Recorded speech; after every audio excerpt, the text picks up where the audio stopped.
সূরা আল মুমিনুন। বিসমিল্লাহির রহমানির রহিম।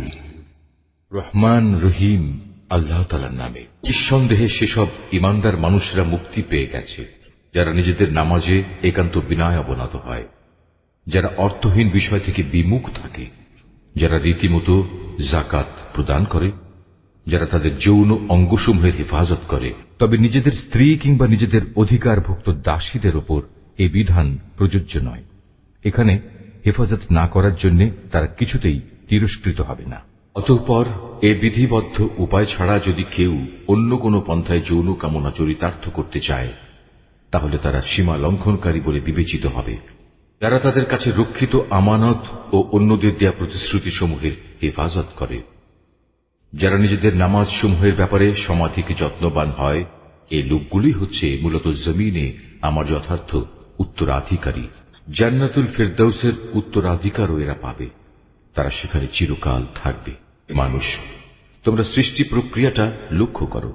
আমি মানুষকে মাটির মূল উপাদান থেকে পয়দা করেছি, অতঃপর তাকে আমি শুক্র কীট হিসেবে একটি সংরক্ষিত জায়গায় সুনির্দিষ্ট সময়ের জন্য রেখে দিয়েছি। এরপর এই শুক্রবিন্দুকে আমি এক ফোঁটা জমাট রক্তে পরিণত করি, অতঃপর এই জমাট রক্তকে মাংস পিণ্ডে পরিণত করি। কিছুদিন পর এ পিণ্ডকে অস্থি পাঁজরে পরিণত করি। তারপর এক সময় এ অস্থি পাঁজরকে গোশতের পোশাক পরিয়ে দিই। অতঃপর বানানোর প্রক্রিয়া শেষ করে আমি তাকে সম্পূর্ণ ভিন্ন এক সৃষ্টি তথা মানুষ রূপে পয়দা করি। আল্লাহ তাআলা কত উত্তম সৃষ্টিকর্তা, কত নিপুণ তার সৃষ্টি। একটি সুনির্দিষ্ট সময় দুনিয়ায় কাটিয়ে এরপর আবার তোমরা মৃত হয়ে যাও। তারপর কিয়ামতের দিন তোমরা সবাই পুনরুত্থিত হবে। আমি তোমাদের উপর এ ৭ আসমান বানিয়েছি এবং আমি আমার সৃষ্ট সম্পর্কে মোটেই উদাসীন নই। আমি আসমান থেকে পরিমাণ মতো পানি বর্ষণ করেছি এবং তা প্রয়োজন মতো জমিনে সংরক্ষণ করে রেখেছি। আবার এক সময় তা উড়িয়ে নিয়ে যাবার ব্যাপারেও আমি সম্পূর্ণ ক্ষমতাবান। তারপর জমিনে সংরক্ষিত সেই পানি দিয়ে তোমাদের জন্য খেজুর ও আঙুরের বাগান সৃষ্টি করি। তোমাদের জন্য তাতে প্রচুর ফল পাকড়াও উৎপাদিত হয়, আর তা থেকে তোমরা পর্যাপ্ত পরিমাণ আহার গ্রহণ করো। জমিনে সংরক্ষিত পানি থেকে এক প্রকার গাছ সিনাই পাহাড়ের তেলের উপাদান নিয়ে জন্ম লাভ করে। খাদ্য গ্রহণকারীদের জন্য তা ব্যঞ্জন হিসেবেও ব্যবহৃত হয়। মানুষ, তোমাদের জন্য অবশ্যই চতুষ্পদ জন্তুর মাঝে প্রচুর শিক্ষণীয় বিষয় রয়েছে। তার পেটের ভেতরে যা কিছু আছে তা থেকে আমি তোমাদের দুধ পান করাই। এছাড়াও তোমাদের জন্য তাতে আরো অনেক উপকারিতা রয়েছে। তার গোশত থেকে তোমরা আহারও করো। আবার কিছু আছে তার উপর তোমরা বাহন হিসেবে সওয়ার হও। অবশ্য জলযানেও তোমাদের আরোহণ করানো হয়। অবশ্যই আমি নূহকে তার জাতির কাছে হেদায়েত নিয়ে পাঠিয়েছিলাম। সে তার জাতিকে বলেছিল, হে আমার জাতি, তোমরা ইবাদত করো একমাত্র আল্লাহ তাআলার। তিনি ছাড়া তোমাদের দ্বিতীয় কোনো মাবুদ নেই। তোমরা কি তাকে ভয় করবে না? তখন তার জাতির মোড়লরা, যারা তার আগে থেকে কুফরি করছিল, একথা শুনে অন্যদের বলল, এ ব্যক্তি তো তোমাদের মতো একজন মানুষ। আসলে এ ব্যক্তি তোমাদের উপর নেতৃত্ব করতে চায়। আল্লাহ তাআলা যদি নবী পাঠাতেই চাইতেন তাহলে ফেরেশতাদেরই নবী করে পাঠাতেন। আমরা তো এমন কোনো কথা আমাদের পূর্বপুরুষদের জামানায়ও ঘটেছে বলে শুনিনি। মূলত এ মানুষটি এমন যার মধ্যে মনে হয় কিছু পাগলামি এসে গেছে। অতএব তোমরা তার কোনো কথায় কান দিও না, বরং এর ব্যাপারে কয়েকটা নির্দিষ্ট দিন পর্যন্ত অপেক্ষা করো, হয়তো সে এমনিই সেরে যাবে। এ কথা শুনে নূহ তার মালিকের কাছে দোয়া করল, হে আমার মালিক, এরা যেভাবে আমাকে মিথ্যা সাব্যস্ত করল, তুমি সেভাবেই তাদের মোকাবেলায় আমাকে সাহায্য করো। অতঃপর আমি তার কাছে ওহী পাঠালাম, তুমি আমার তত্ত্বাবধানে আমারই ওহী অনুযায়ী একটি নৌকা প্রস্তুত করো। তারপর যখন আমার আযাবের আদেশ আসবে এবং জমিনের চুল্লি প্লাবিত হয়ে যাবে, তখন সব কিছু থেকে এক এক জোড়া নৌকায় উঠিয়ে নাও। তোমার পরিবার পরিজনদের উঠিয়ে নেবে, তবে তাদের মধ্যে যার ব্যাপারে আল্লাহ তাআলার সিদ্ধান্ত এসে গেছে সে ছাড়া। দেখো, যারা জুলুম করেছে তাদের ব্যাপারে আমার কাছে কোনো আরজি পেশ করো না, কেননা মহাপ্লাবনে আজ তারা নিমজ্জিত হবেই। তারপর যখন তুমি এবং তোমার সাথীরা নৌকায় আরোহণ করবে, তখন শুধু বলবে, সমস্ত প্রশংসা আল্লাহ তাআলার জন্য, যিনি আমাদের একটি অত্যাচারী জাতি থেকে উদ্ধার করেছেন। তুমি নৌকায় উঠে বলো, হে আমার মালিক, তুমি আমাকে জমিনের কোথাও বরকতের সাথে নামিয়ে দাও। একমাত্র তুমিই পারো আমাকে শান্তির সাথে কোথাও নামিয়ে দিতে। সন্দেহে এ কাহিনীর মধ্যে আমার কুদরতের নিদর্শন রয়েছে। তাছাড়া মানুষদের পরীক্ষা তো আমি সব সময়ই নিয়ে থাকি। এদের পরে আমি আর এক জাতিকে পয়দা করেছিলাম, অতঃপর তাদেরই একজনকে তাদের কাছে নবী করে পাঠিয়েছি, যার দাওয়াত ছিল, হে আমার জাতি, তোমরা এক আল্লাহ তাআলারই ইবাদত করো, তিনি ছাড়া তোমাদের আর কোনো মাবুদ নেই। তোমরা নূহের জাতির ভয়াবহ আযাব দেখেও কি সাবধান হবে না? নবীর কথা শুনে তার জাতির নেতৃস্থানীয় লোকজন, যারা আল্লাহকে অস্বীকার করেছে, মিথ্যা সাব্যস্ত করেছে, পরকালে আল্লাহ তাআলার সাথে সাক্ষাতের বিষয়টিকে, সর্বোপরি যাদের আমি দুনিয়ার জীবনে প্রচুর ভোগ সামগ্রী দিয়ে রেখেছিলাম, তারা অন্য লোকদের বলল, এ ব্যক্তিটি তোমাদের মতো মানুষ ছাড়া অন্য কিছু নয়। তোমরা যা খাও সেও তা খায়, তোমরা যা কিছু পান করো সেও তা পান করে। মোতাবস্থায় তোমরা যদি তোমাদেরই মতো একজন মানুষকে নবী মনে করে তার কথা মেনে চলো, তাহলে তোমরা অবশ্যই ক্ষতিগ্রস্ত হবে। ব্যক্তিটি কি তোমাদের সাথে এই ওয়াদা করেছে যে তোমরা যখন মরে যাবে, যখন তোমরা মাটি ও হাড্ডিতে পরিণত হয়ে যাবে, তখন তোমাদের সবাইকে কবর থেকে আবার উঠিয়ে আনা হবে? আসলে এই যে বিষয়টি যা দিয়ে তোমাদের সাথে এ ওয়াদা করা হচ্ছে, এটা মানুষের বৈষয়িক বুদ্ধি থেকে অনেক দূরে এবং ধরা ছোঁয়ারও অনেক বাইরে। তারা বলল, কিসের আবার পুনরুত্থান? দুনিয়ার জীবনই তো হচ্ছে আমাদের একমাত্র জীবন। আমরা এখানে মরব, এখানেই বাঁচব, আমাদের কখনোই আবার পুনরুত্থিত করা হবে না। নবুয়তের দাবিদার এ ব্যক্তিটি হচ্ছে এমন এক মানুষ যে এসব কথা দ্বারা আল্লাহর উপর মিথ্যা অপবাদ দিচ্ছে। আমরা তার উপর ঈমান আনব না। এদের মিথ্যাচার দেখে সে নবী আল্লাহ তাআলার কাছে দোয়া চাইল এবং বলল, হে আমার মালিক, তুমি এদের মিথ্যার মোকাবেলায় আমাকে সাহায্য করো। আল্লাহ তাআলা বললেন, হ্যাঁ, তুমি ভেবো না, অচিরেই এরা নিজেদের কর্মকাণ্ডের জন্য অনুতপ্ত হবে। অতঃপর সত্যি সত্যি একদিন আমার এক মহাতাণ্ডব এসে তাদের উপর মরণ আঘাত হানল এবং আমি মুহূর্তের মধ্যে তাদের সবাইকে তরঙ্গ তাড়িত আবর্জনার স্তূপ সদৃশ্য বস্তুতে পরিণত করে দিলাম। অতঃপর সবাই বলে উঠল, আল্লাহর গজব নাজিল হোক জালেম সম্প্রদায়ের উপর। আমি তাদের ধ্বংসের পর আরো অনেক জাতিকেই সৃষ্টি করেছি। কোন জাতি তার দুনিয়ার বাঁচার নির্দিষ্ট কাল যেমন ত্বরান্বিত করতে পারেনি, তেমনি সময় এসে গেলে তা কেউ বিলম্বিত করতে পারেনি। অতঃপর দুনিয়ার জাতিসমূহের কাছে আমি একের পর এক রসুল পাঠিয়েছি। যখনই কোনো জাতির কাছে তার প্রতি পাঠানো আমার রসুল এসেছে, তখনই তাকে তারা মিথ্যাবাদী বলেছে। অতঃপর আমিও ধ্বংস করার জন্য তাদের এক একজনকে এক একজনের পেছনে ক্রমিক নম্বর লাগিয়ে দিয়েছি। এভাবেই আমি তাদের একদিন ইতিহাসের কাহিনীর বিষয়েও পরিণত করেছি।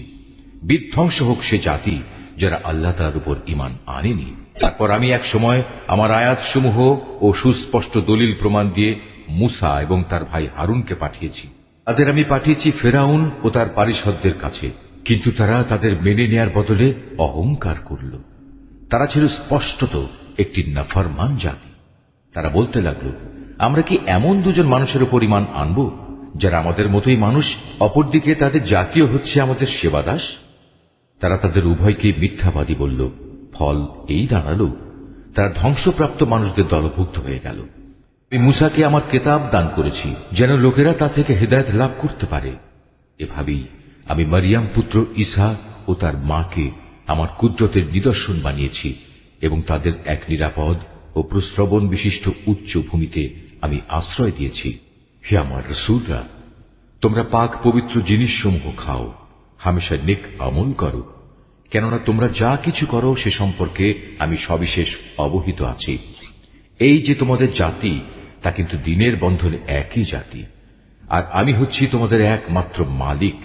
অতএব তোমরা আমাকেই ভয় করো। কিন্তু লোকেরা নিজেদের মাঝে এ মৌলিক বিষয়টাকে বহুধা বিভক্ত করে দিয়েছে, আর প্রত্যেক দলের কাছে যা কিছু আছে তা নিয়েই তারা পরিতুষ্ট।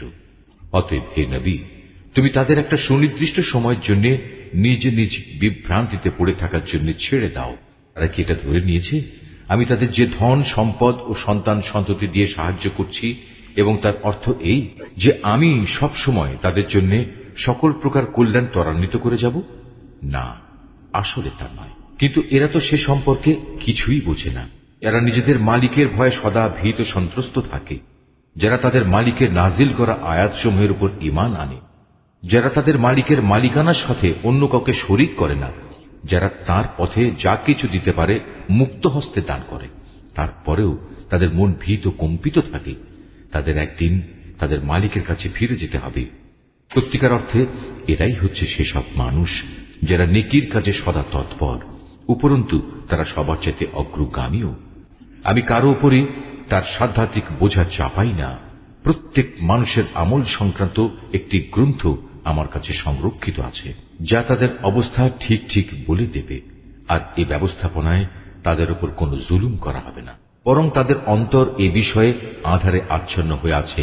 এছাড়াও তাদের জীবনে আরো বহুতর খারাপ কাজ আছে যা তারা সব সময় করে থাকে। এরা এসব কাজ থেকে কখনো ফিরে আসে না, যতক্ষণ না আমি তাদের ঐশ্বর্যশীল লোকদের শাস্তি দ্বারা আঘাত করি। তখন তারা সাথে সাথেই আর্তনাদ করে ওঠে। তখন বলা হবে, আজ আর আর্তনাদ করো না, তোমাদের আমার পক্ষ থেকে কোনো সাহায্য করা হবে না। যখন আমার আয়াতসমূহ তোমাদের সামনে পড়ে পড়ে শোনানো হতো, তখন তোমরা আমার নবীদের আওয়াজ শোনা মাত্রই উল্টো দিকে সরে পড়তে নেহায়েত দম্ভ করে, পরে নিজেদের মজলিসে গিয়ে অর্থহীন গল্পগুজব জুড়ে দিতে। এরা এই কালাম কোরআনের উপর কি চিন্তা ভাবনা করে না? কিংবা তাদের কাছে নতুন কিছু একটা এসেছে যা তাদের বাপ দাদাদের কাছে আসেনি? অথবা তারা কি তাদের রসুলকে চিনতে পারেনি যে জন্যে তারা তাকে অস্বীকার করছে? কিংবা তারা কি একথা বলে তার সাথে কোন রকম পাগলামি রয়েছে? বরং আসল কথা হচ্ছে, রসুল তাদের কাছে সত্য নিয়ে হাজির হয়েছে এবং তাদের অধিকাংশ লোকই এ সত্যকে অপছন্দ করে। যদি এমন হতো সত্য তাদের ইচ্ছা আকাঙ্ক্ষার অনুগামী হয়ে যেত, তাহলে আসমান সমূহ ও জমিন এবং আরো যা কিছু এই উভয়ের মাঝে আছে তার গোটা ব্যবস্থাপনা কবেই ভেঙে বিশৃঙ্খল হয়ে পড়ত। পক্ষান্তরে আমি তাদের কাছে তাদের নিজেদের কাহিনী নিয়ে এসেছি, কিন্তু আশ্চর্য, তারা এখন তাদের নিজেদের কথাবার্তা থেকেই মুখ ফিরিয়ে নিচ্ছে। হে নবী, তবে কি এরা মনে করে তুমি এদের কাছে দিন পৌঁছানোর জন্য কোন রকম পারিশ্রমিক দাবি করছো, অথচ তোমার মালিকের দেয়া পারিশ্রমিক এদের পার্থিব পারিশ্রমিকের তুলনায় অনেক উৎকৃষ্ট, আর তিনি তো হচ্ছেন সর্বোত্তম রিজিক দাতা। তুমি তো তাদের সঠিক পথের দিকেই আহ্বান করছো। অবশ্য যারা আখিরাতের উপর ঈমান আনে না, তারাই কেবল হেদায়েতের সঠিক পথ থেকে বিচ্যুত হয়ে যাচ্ছে। আর যদি আমি এদের ওপর দয়া করি এবং যে বিপদ মুসিবত তাদের উপর আপতিত হয়েছে তা যদি দূর করে দিই, তাহলেও এরা নিজেদের নাফরমানিতে শক্তভাবে বিভ্রান্ত হয়ে পড়বে। আমি এদের কঠোর আযাব দ্বারা পাকড়াও করলাম, তারপরও এরা নিজেদের মালিকের প্রতি নত হল না এবং কখনো এরা কাতর প্রার্থনাটুকু পর্যন্ত আমার কাছে পেশ করল না। অতঃপর যখন সত্যি আমি এদের উপর কঠোর আযাবের দুয়ার খুলে দেব, তখন তুমি দেখবে এরা হতাশ হয়ে পড়ছে। হে মানুষ, তিনি আল্লাহ তাআলা, যিনি তোমাদের শোনার জন্য কান, দেখার জন্য চোখ ও চিন্তা গবেষণা করার জন্য একটি মন দিয়েছেন। কিন্তু তারা এসব দানের শুকর খুব অল্পই আদায় করে। তিনি তোমাদের সৃষ্টি করে জমিনে তোমাদের বংশ বিস্তার করে চারিদিকে ছড়িয়ে রেখেছেন। একদিন তোমাদের সবাইকে আবার তাঁর কাছেই একত্রিত করা হবে। তিনি তোমাদের জীবন দান করেন, তিনি তোমাদের মৃত্যু ঘটান। রাত দিনের আবর্তনও তাঁর ইচ্ছায় সংঘটিত হয়। এত সব কিছু দেখেও তোমরা কি সত্য অনুধাবন করবে না? নবীদের সামনে এরাও কিন্তু সে ধরনের অর্থহীন কথাই বলে, যেমনি করে তাদের আগের লোকেরা বলেছে। তারা বলেছিল, আমরা যখন মরে যাব, আমরা যখন মাটি ও হাড্ডিতে পরিণত হয়ে যাব, তখন কি আমরা পুনরুত্থিত হব? তারা বলে, আসলে এভাবেই আমাদের ও আমাদের পূর্ববর্তী লোকদের পুনরুত্থানের ওয়াদা দিয়ে আসা হচ্ছে। মৃত্যুর পর আবার জীবন লাভের এ কথাগুলো অতীতের দিনের উপকথা ব্যতীত আর কিছুই নয়। হে নবী, এদের জিজ্ঞেস করো, যদি তোমরা জানো তাহলে বলো, এ জমিনে এবং এখানে যা কিছু সৃষ্টি আছে তা কার মালিকানাধীন? ওরা বলবে, হ্যাঁ, সবকিছুই আল্লাহর। তুমি বলো, এর পরেও তোমরা কি চিন্তা ভাবনা করবে না? তুমি এদের আরো জিজ্ঞেস করো, এ সাত আসমান ও মহান আরশের অধিপতি কে? জবাব দেবে, এ সবকিছুই আল্লাহর। তুমি বলো, তারপরও তোমরা কি আল্লাহকে ভয় করবে না? তুমি আবারও জিজ্ঞেস করো, যদি তোমরা সত্যি সত্যি জানো তাহলে বলো, কার হাতে রয়েছে আসমান জমিন সবকিছুর একক কর্তৃত্ব? হ্যাঁ, তিনি যাকে ইচ্ছা তাকেই পানাহ দেন, কিন্তু তার বিরুদ্ধে কেউ কাউকে পানাহ দিতে পারে না। আবারও সাথে সাথে বলবে, হ্যাঁ, মহান আল্লাহ তাআলার। তুমি বলো, এ সত্ত্বেও তোমরা কেমন করে বিভ্রান্ত হচ্ছ? আসলে আমি তো সত্য কথা এদের কাছে পৌঁছে দিয়েছিলাম, কিন্তু এরা সবাই মিথ্যাবাদী। আল্লাহ তাআলা কাউকেই সন্তান হিসেবে গ্রহণ করেননি, না তার সাথে অন্য কোনো মাবুদ রয়েছে। যদি তার সাথে অন্য কোনো মাবুদ থাকত, তাহলে প্রত্যেক মাবুদ নিজ নিজ সৃষ্টি নিয়ে আলাদা হয়ে যেত, এবং এ মাবুদরা একে অন্যের উপর প্রাধান্য বিস্তার করতে চাইত। এরা যা কিছু আল্লাহ তাআলা সম্পর্কে বলে, তিনি তার থেকে অনেক পবিত্র ও মহান। উপস্থিত অনুপস্থিত সব কিছুর সম্মুখ ওয়াকেফাল তিনি। সুতরাং এরা আল্লাহ তাআলার সাথে অন্যদের যেভাবে শরীক করে, তিনি তার চাইতে অনেক পবিত্র। হে নবী, তুমি বলো, হে আমার মালিক, যে আযাবের ওয়াদা এ কাফেরদের সাথে করা হচ্ছে, তা যদি তুমি আমাকে দেখাতেই চাও, তাহলে হে আমার মালিক, তুমি আমাকে জালেম সম্প্রদায়ের মধ্যে শামিল করে এ আযাব প্রত্যক্ষ করায়ও না। হে নবী, আমি তাদের কাছে যে আযাবের ওয়াদা করেছি তা অবশ্যই তোমাকে দেখাতে সক্ষম। হে নবী, তারা তোমার সাথে কোনো খারাপ ব্যবহার করলে তুমি এমন পন্থায় তা দূর করার চেষ্টা করো যা হবে নিতান্ত উত্তম পন্থা। আমি তো ভালো করেই জানি ওরা তোমার ব্যাপারে কি বলে। সে ব্যাপারে উদ্বিগ্ন না হয়ে তুমি বরং বলো, হে আমার মালিক, শয়তানদের যাবতীয় ওয়াসওয়াসা থেকে আমি তোমার পানাহ চাই। বলো, হে আমার মালিক, আমি এ থেকেও তোমার পানাহ চাই যে শয়তান আমার ধারে কাছেও ঘেঁষবে। এমনকি এ অবস্থায় যখন এদের কারো মৃত্যু এসে হাজির হবে, তখন সে বলবে, হে আমার মালিক, তুমি আমাকে আরেকবার পৃথিবীতে ফেরত পাঠাও, যাতে করে সেখানে গিয়ে এমন কিছু নেক কাজ আমি করে আসতে পারি যা আমি আগে ছেড়ে এসেছি। তখন বলা হবে, না, তার কখনো হবার নয়। মূলত সেটা হচ্ছে এক অসম্ভব কথা, যা সে শুধু বলার জন্যই বলবে। এই মৃত ব্যক্তিদের সামনে একটি যবনিকা তাদের আড়াল করে রাখবে সেই দিন পর্যন্ত, যেদিন তারা কবর থেকে পুনরুত্থিত হবে। অতঃপর যেদিন সিঙায় ফু দেয়া হবে, সেদিন মানুষ এমনই দিশেহারা হয়ে পড়বে যে তাদের মধ্যে আত্মীয়তার বন্ধন বলতে কিছুই অবশিষ্ট থাকবে না, না তারা একজন আরেকজনকে কিছু একটা জিজ্ঞেস করতে যাবে। অতএব সেদিন যাদের নেকির পাল্লা ভারী হবে, তারাই হবে সেসব মানুষ যারা মুক্তিপ্রাপ্ত, আর যাদের নেকির পাল্লা হালকা হবে, তারা হবে সেসব ব্যর্থ মানুষ যারা নিজেদের জীবন মিথ্যার পিছনে বিনষ্ট করে দিয়েছে। তারা জাহান্নামে থাকবে চিরকাল। জাহান্নামের আগুন তাদের মুখমণ্ডল জ্বালিয়ে দেবে, তাতে তাদের চেহারা জ্বলে বিভৎস হয়ে যাবে।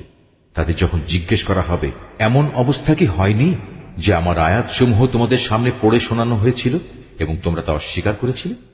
তারা বলবে, হে আমাদের মালিক, আমাদের দুর্ভাগ্য চারিদিক থেকে আমাদের ঘিরে ধরেছিল এবং নিশ্চয়ই আমরা ছিলাম গোমরাহ সম্প্রদায়। হে আমাদের মালিক, তুমি আজ আমাদের এই আগুন থেকে বের করে নাও। আমরা যদি দ্বিতীয়বারও দুনিয়ায় ফিরে গিয়ে সীমা লঙ্ঘন করি, তাহলে অবশ্যই আমরা জালেম হিসেবে পরিগণিত হব। আল্লাহ তাআলা বলবেন, তোমরা অপমানিত হয়ে সেখানে পড়ে থাকো, আজ কোনো কথাই আমাকে বলো না। অবশ্যই আমার বান্দাদের মধ্যে একদল এমনও আছে যারা বলতো, হে আমাদের মালিক, আমরা তোমার উপর ঈমান এনেছি, অতএব তুমি আমাদের দোষ ত্রুটি সমূহ মাফ করে দাও, তুমি আমাদের উপর দয়া করো, তুমি হচ্ছ দয়ালুদের মধ্যে সর্বোৎকৃষ্ট দয়ালু।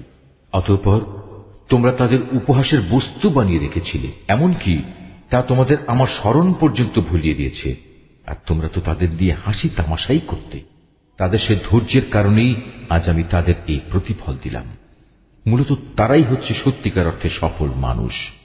আল্লাহ তাআলা বলবেন, বলতো তোমরা পৃথিবীতে কত বছর কাটিয়ে এসেছ? তারা বলবে, আমরা সেখানে অবস্থান করেছিলাম একদিন কিংবা একদিনের কিছু অংশ। তুমি না হয় তাদের কাছে জিজ্ঞেস করো যারা হিসাব রেখেছে। আল্লাহ তাআলা বলবেন, আসলে তোমরা পৃথিবীতে খুব সামান্য সময়ই কাটিয়ে এসেছ। কত ভালো হতো যদি তোমরা এই কথাটা ভালো করে জানতে। তোমরা কি সত্যি সত্যি এটা ধরে নিয়েছ আমি তোমাদের এমনিই অনর্থক পয়দা করেছি এবং তোমাদের কখনোই আমার কাছে ফিরে আসতে হবে না? না, তা কখনো নয়। মহিমান্বিত আল্লাহ তাআলা, তিনি সব কিছুর যথার্থ মালিক। তিনি ছাড়া আর কোনো মাবুদ নেই। সম্মানিত আরশের একক অধিপতিও তিনি। অতএব যে ব্যক্তি আল্লাহ তাআলাকে বাদ দিয়ে অন্য কোনো মাবুদকে ডাকে, তার কাছে যার জন্য কোনো রকম সনদ নেই, সে যেন জেনে রাখে তার হিসাব তার মালিকের কাছে যথার্থই মজুদ আছে। সেদিন তারা কোনো অবস্থায় সফল কাম হবে না যারা তাকে অস্বীকার করেছে। হে নবী, তুমি বলো, হে আমার মালিক, তুমি আমায় ক্ষমা করো, কেননা তুমি হচ্ছ দয়ালুদের মধ্যে সর্বোৎকৃষ্ট।